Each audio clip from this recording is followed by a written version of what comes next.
ஆ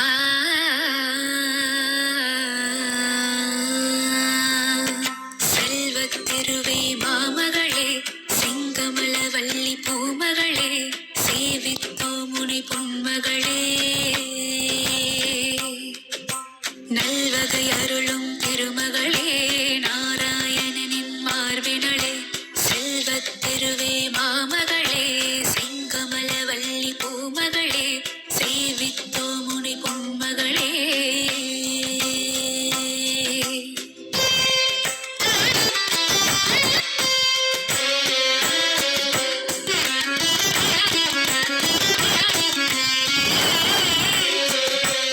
ஆதிலக்ஷ்மியாம் தோற்றமுடன் அகிலம் ஆழ்பவளே, அல்லவையெல்லாம் நீக்கிடுவாய் அலர்மேல் மங்கையளே. ஆரணி பரிபூரணி செல்வநாரணி லக்ஷ்மியளே, அடிகள் கதியன நாடினோம் அனுதினமே.